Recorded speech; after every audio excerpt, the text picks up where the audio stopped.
Wah, udah jam pulang.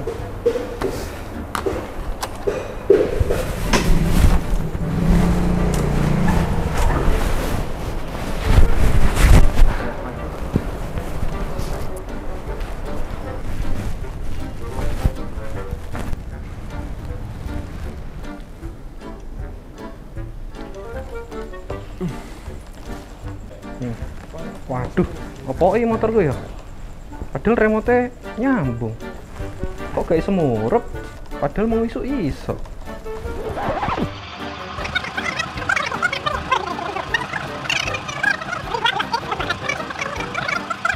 A few moments later.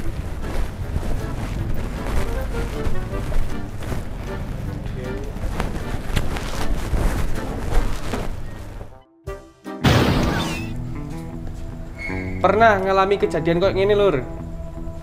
Pengen roh penyebabnya? Ayo tak ceritani.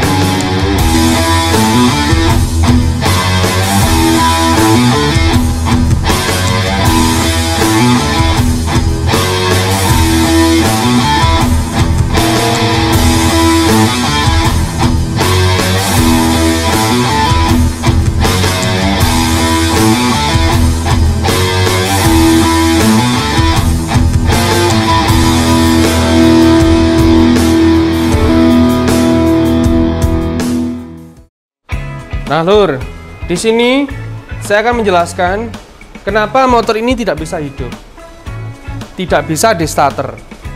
Oke? Pertama-tama kita periksa akinya dulu.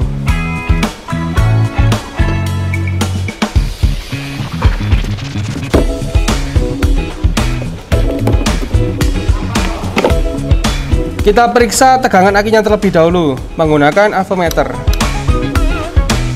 Putar selektor ke posisi volt DC, lalu probe tester kita pasangkan.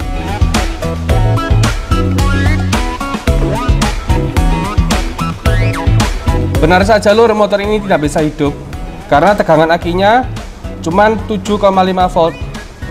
Standar minimalnya adalah 12,4 volt.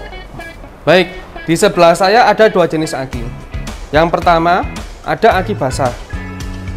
Aki basah ini perawatannya kita harus memberikan atau memasukkan cairan air aki secara berkala, yaitu setiap seminggu sekali. Kita harus memasukkan air aki ke dalam aki ini sampai pada garis upper level. Jangan sampai lebih dari garis upper level. Apabila lebih, nanti cairannya akan tumpah melalui saluran ventilasi ini. Lalu yang kedua ada aki jenis Verella atau aki kering. Untuk Honda Genuine Parts sendiri menggunakan 3 merek aki. Yang pertama ada aki merek GS, yang kedua ada aki merek Yuasa, dan yang ketiga ada aki merek Nippon. Keuntungan aki jenis kering ini adalah bisa dipasang dalam kondisi berdiri atau dalam kondisi tidur dan tidak menimbulkan kebocoran karena sudah di-seal. Karena aki motor ini sudah soak, kita ganti dengan aki yang baru, Honda Genuine Parts.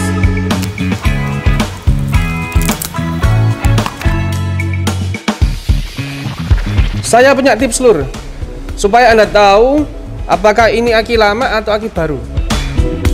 Perhatikan lur, di sini ada kode produksi. Perhatikan 6 digit angka dari sebelah kiri, 080521. Artinya aki ini diproduksi tanggal 8 bulan 5 2021. Pertama-tama kita lepas dulu negatif akinya.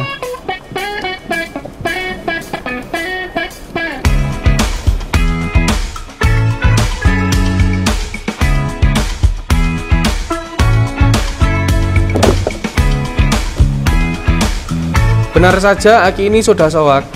Kalau dilihat dari kode produksinya, aki ini diproduksi tanggal 21 bulan 6 2018. Usia aki itu rata-rata 1,5 sampai 2 tahun. Kita pasang akinya dengan aki yang baru. Pada saat pemasangan, pastikan tidak ada kabel yang akan terjepit.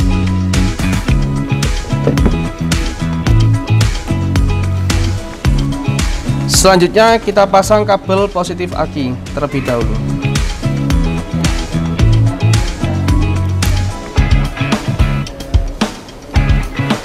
Lalu kita pasang kabel negatif aki.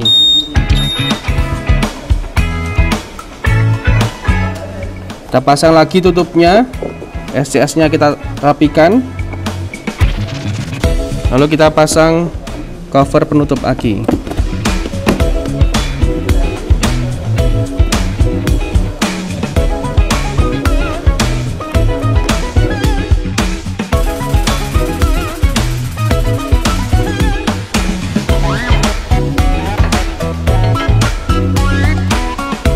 Karena motor ini dilengkapi dengan Honda Smart Key, kita nyalakan dulu Honda Smart Key sistemnya sampai LED berwarna hijau.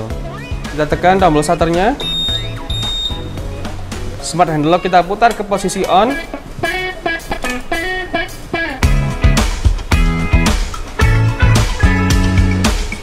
Kita tekan handle rem dan tekan tombol starter.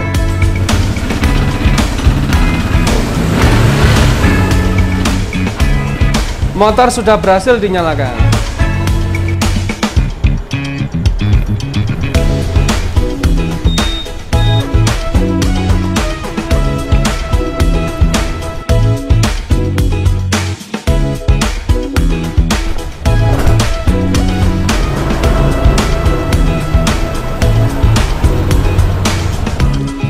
Dulur-dulur, saya punya servis tip nih.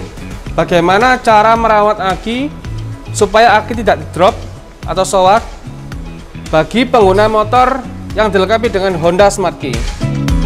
Pertama-tama, saat dulur-dulur parkir, pastikan Anda memutar kunci kontak atau Smart Handle Lock ke posisi off. Yang kedua, matikan Honda Smart Key System. Tekan tombol on off Honda Smart Key sampai LED berwarna merah. Jangan menggunakan aksesoris kelistrikan berlebihan. Contoh, Anda mengganti lampu dengan ukuran watt yang besar,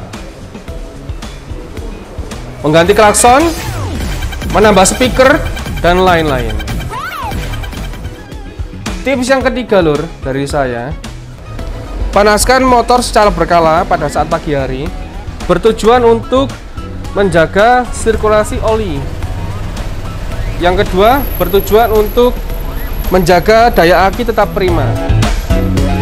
Tips yang keempat adalah jangan memaksakan menggunakan starter saat aki sudah soak. Dan yang kelima, periksakan aki Anda secara berkala di as terdekat. Lakukan servis tip yang sudah kami berikan dan jangan segan menggunakan layanan pertolongan Honda Emergency Route atau Honda Care melalui aplikasi Brompit. Wes lur, sampai nih wae servis tip tentang perawatan aki. Ketemu maneh nang servis tip berikutnya. Terima kasih dan salam satu hati.